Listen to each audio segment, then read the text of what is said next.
बिस्मिल्लाहिर्रहमानिर्रहीम। नाज़रीन अस्सलाम वालेकुम, मैं हूँ इमरान वसीम। नाज़रीन, साबिक़ वज़ीर आज़म इमरान ख़ान और पाकिस्तान तहरीक-ए-इंसाफ़ को 440 वोल्ट का झटका पहुँचाने की तैयारियाँ मुकम्मल कर ली गई हैं। अब ये इमरान ख़ान और तहरीक-ए-इंसाफ़ को 440 वोल्ट का झटका देने का मामला क्या है, माजरा क्या है, एक तो इस ख़बर की डिटेल आप नाज़रीन के साथ हम शेयर करेंगे।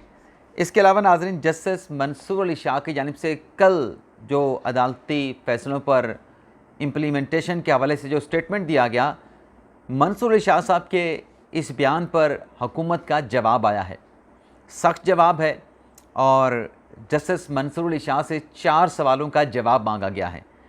तो इस ख़बर की डिटेल भी आप नाज़रीन के साथ शेयर करेंगे, इस मामले पर भी आप देखने वालों के साथ बात करेंगे।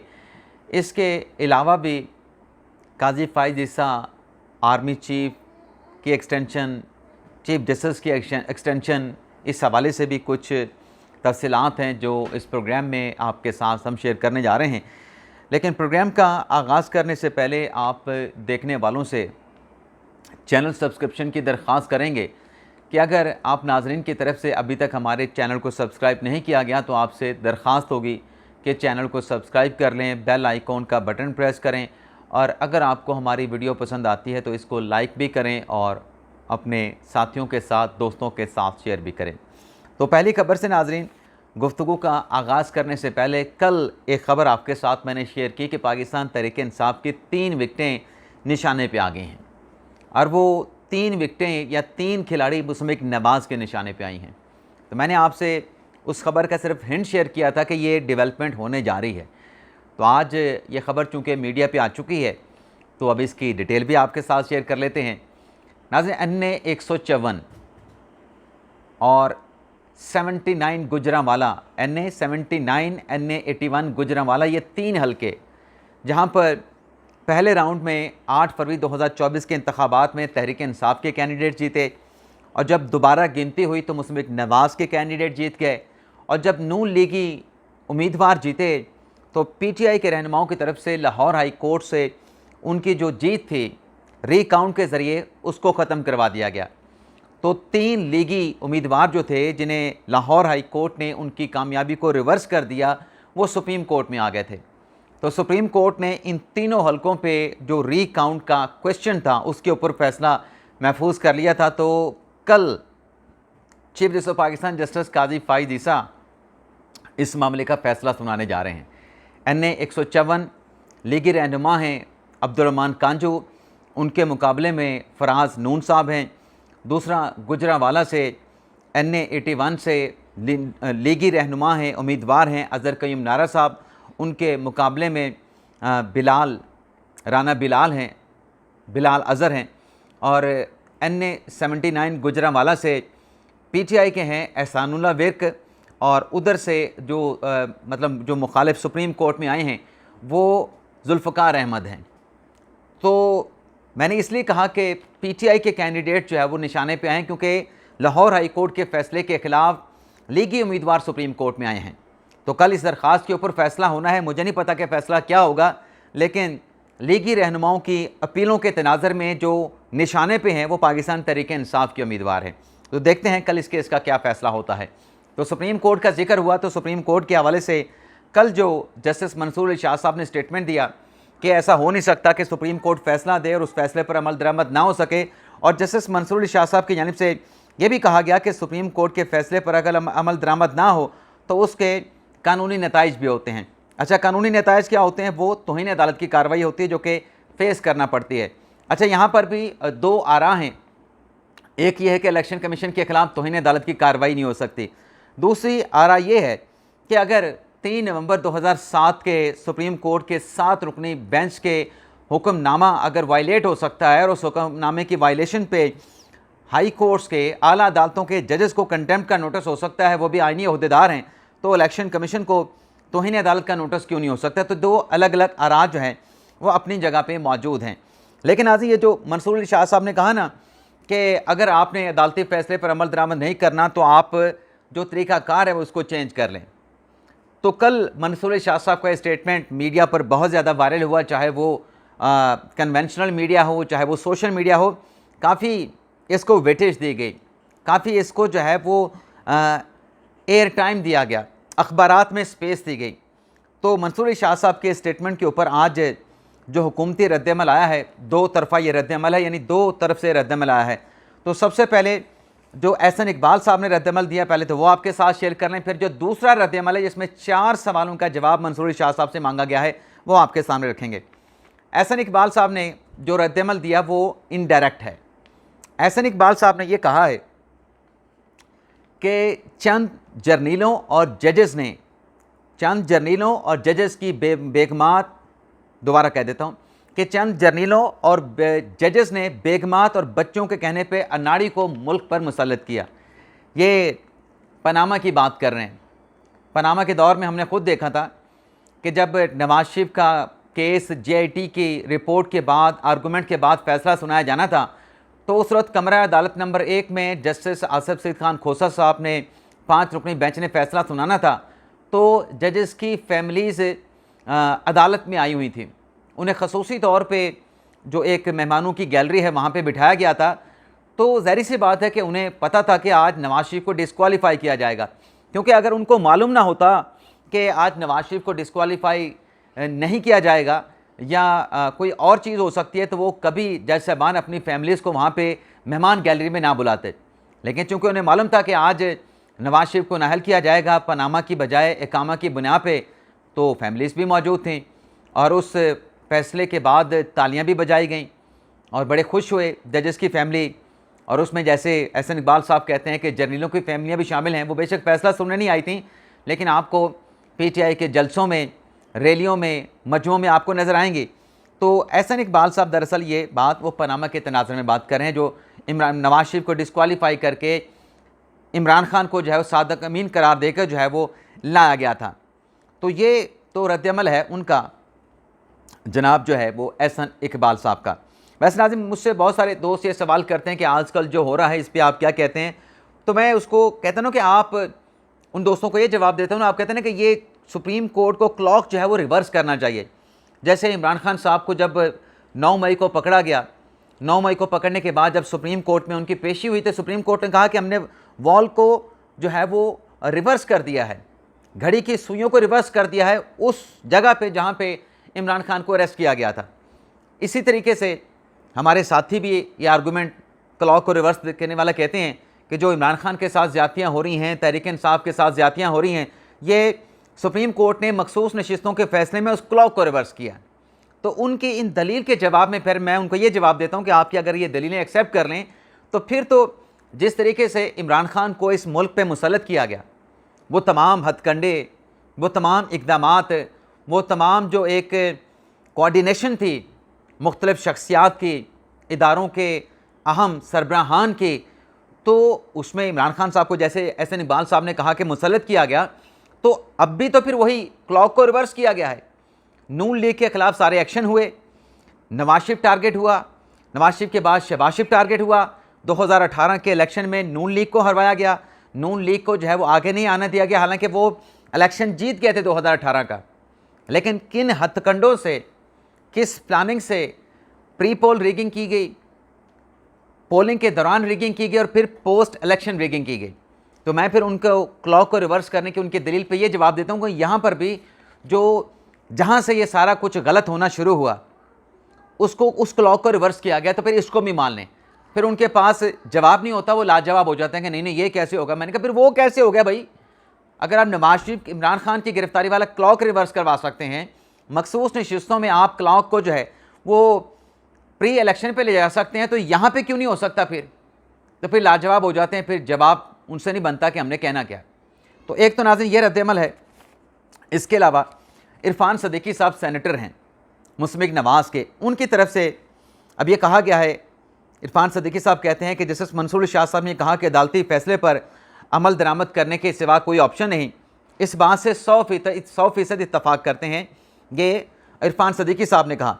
लेकिन आगे चल के वो कहते हैं कि सिर्फ इतनी रहनुमाई चाहिए माय लॉर्ड से, जैसे मंसूर अली शाह से, कि क्या अदालती फैसलों का आइन और कानून के तहत होना भी आइनी तकाज़ा है, यानी अदालती फ़ैसले सेनेटर फैसला अपना इरफान सदीकी साहब कह रहे हैं कि आपने ये तो कह दिया कि अदालती फ़ैसले पर अमल दरामद करना आइनी तकाज़ा है, लेकिन जो अदालती फ़ैसले हैं क्या वो भी आइन और कानून के मुताबिक हों? क्या ये आइनी तकाज़ा है या आइनी तकाज़ा नहीं है?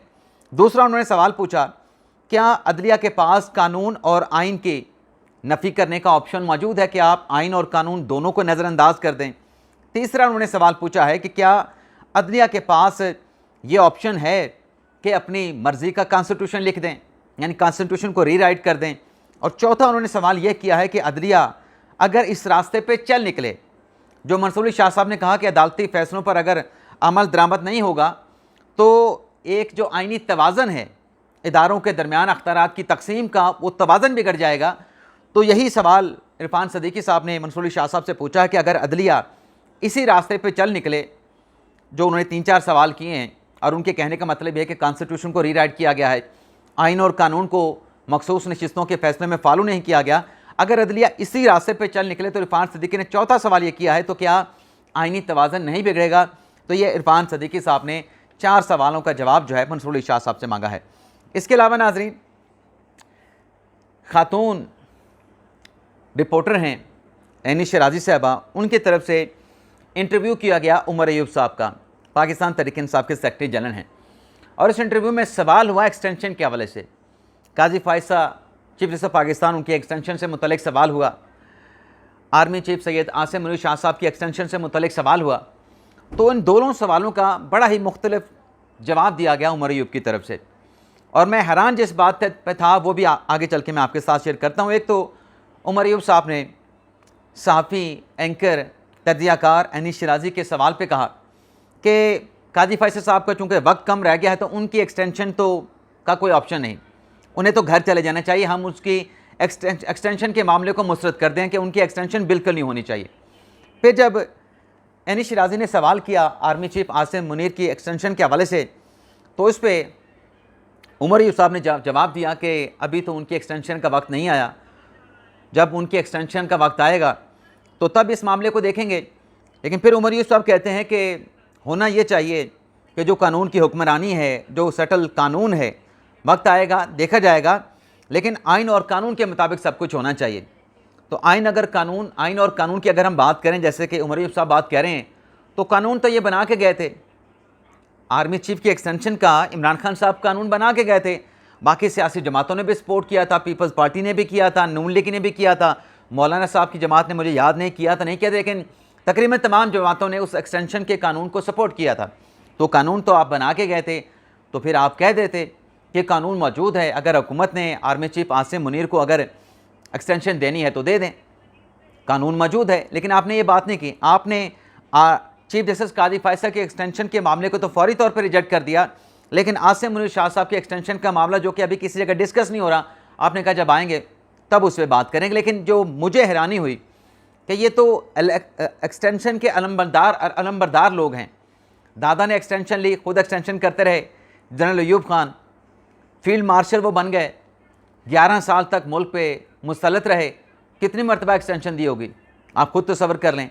इमरान खान साहब की जमात में आए तो जनरल बाजवा को एक्सटेंशन मिल गई, जनरल बाजवा को सबसे ज़्यादा जमहूरी आर्मी चीफ कहा गया। इमरान खान साहब ने कहा, पीटीआई ने पूरी ने उसके पीछे लब्बैक कहा कि यही मसीहा है, बल्कि यहाँ तक मिसालें पेश की गई, मेरी वालदा भी बाजवा है, आर्मी चीफ भी बाजवा हैं, मेरी वालदा भी बाजवा है। तो यहाँ तक तो वेट लिफ्टिंग की गई। ये वेट लिफ्टिंग का लफ्ज़ ही मैंने ग़ालिबन पिछले दिनों किसी के कॉलम में पढ़ा था, अयाज़ मीर साहब के कॉलम में पढ़ा था। उन्होंने कहा कि एक वेट लिफ्टिंग तो जिम में होती है, एक वेट लिफ्टिंग जो है करने का एक और भी तरीका है, बड़ी ख़ास किस्म की उसके लिए पॉलिश इस्तेमाल की जाती है। तो उस वक्त तो ये सब कुछ कर रहे थे, डोले शोले बना रहे थे वेट लिफ्टिंग करके, लेकिन अब कहते हैं कि वक्त आएगा तो फिर बताएंगे। बल्कि इवन के जब इमरान खान साहब की हुकूमत का ख़ात्मा हुआ और पीडीएम की हुकूमत आई, खान साहब तब भी मुलाकात करके, जब तक वो जनरल बाजवा को मीर जाफ़र, मीर सादिक, गद्दार, न्यूट्रल तो जानवर होता है, सब कुछ कहने के बाद भी फिर उनको जब मुलाकात करते हैं तो उनको एक्सटेंशन की ऑफ़र करते हैं। और जब जनरल बाजवा ये पूछते हैं कि मीर जाफ़र, मीर सादिक किसको कहते हैं, तो इमरान खान जवाब कहते हैं, बाजवा साहब आपको नहीं कहता, ये तो मैं नवाज शरीफ और जरदारी को कहता हूँ। और अब उस बात का खुद एडमिट करते हैं कि मेरा वो मीर जाफ़र, मीर सादिक या न्यूट्रल जानवर होता है, वो मेरा उसका गलत मतलब लिया गया, मैं तो गैर सियासी होने की बात कर रहा था। आ जाते हैं कि पाकिस्तान तहरीक इंसाफ के लिए 440 वोट का झटका कौन सा तैयार है। नाज़रीन, तहरीक इंसाफ की जितनी भी सियासत है वो सोशल मीडिया पे चलती है, सोशल मीडिया की पूरी टीम है और माशाल्लाह कोई माने ना माने, जहाँ तारीफ़ बनती है करेंगे। पीटीआई की सोशल मीडिया टीम पर बहुत सारे एतराज़ात हो सकते हैं, उनकी एक्टिविटीज़ पे एतराज़ात हो सकते हैं, लेकिन इस टेक्नोलॉजी को, सोशल मीडिया को कमाल अगर यूज़ किया है तो पाकिस्तान तहरीक इंसाफ ने किया है। पॉजिटिव किया है, नेगेटिव किया है, कतई नज़र इस बहस के, लेकिन कमाल यूज़ किया है। बाकी सियासी जमातें तो इनके ज़रा बराबर भी नहीं, लेकिन अब हुकूमत ये करने जा रही है जो कि पाकिस्तान तहरीक इंसाफ के लिए 440 वोट का झटका है, वो ये है कि एक तो हसन अयूब ने जो खबर दी कि जो फायर वॉल है वो 14 अगस्त को जो है वो फिट कर दी जाएगी, उसको इंस्टॉल कर दी जाएगा, ये हसन अयूब साहब की खबर है। लेकिन आज समा न्यूज़ इस्लामाबाद के जो डिप्टी ब्यूरो चीफ़ हैं बेहजाद सलीमी, उनकी तरफ से खबर दी गई है कि डिजिटल मीडिया रेगुलेशन फ्रेमवर्क पे काम तेज़ कर दिया गया है, स्टेक होल्डर से मुशावरत कर ली गई है।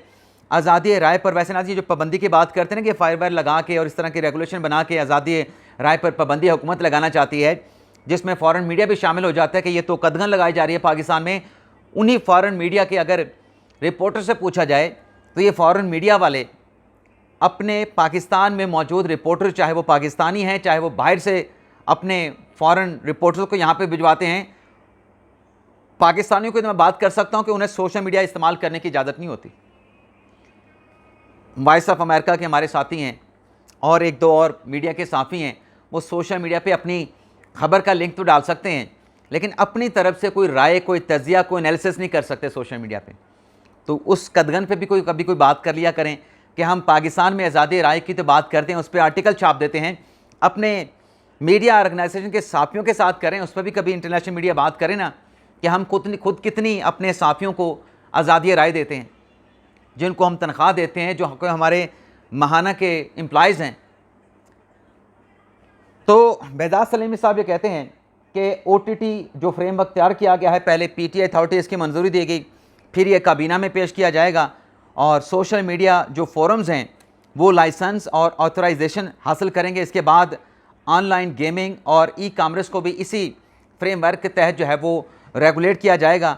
सोशल मीडिया जो कंपनीज़ हैं उन्हें मकामी कवानीन के तहत चलना होगा, इसके वो पाबंद होंगे और 12 माह के अंदर इन सोशल मीडिया कंपनीज़ को जो है वो लाइसेंस और अपनी रजिस्ट्रेशन जो है वो यहाँ से करवाना होगी।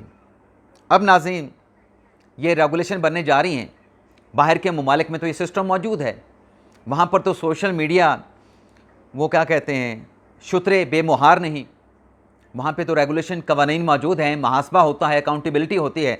लेकिन चूँकि पाकिस्तान में पहली मरतबा होने जा रहा है तो इस पर एतराज़ात भी उठेंगे, इस पर एहतजाज भी होंगे कि ये तो जी आज़ादी पे कदगन लग रही है, बोलने की आज़ादी पे कदगन लग रही है।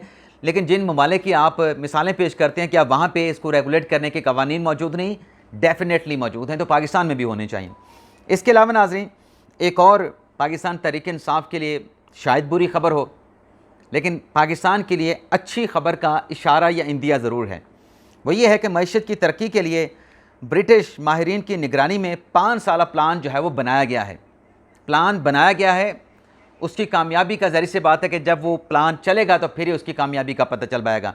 अब प्लान ये है कि 14 अगस्त को ये प्लान जारी किया जाएगा, वज़ीर आज़म शहबाज शरीफ इसकी मंजूरी देंगे और इस प्लान में मुआशी जो मनसूबा बनाया गया है उसको स्टीफन ड्रेकन का नाम दिया गया है और 2028 तक सालाना जो तरक्की है वो 6% तक उसका हदफ जो है वो मुकर्रर करने की तजवीज़ दी गई है।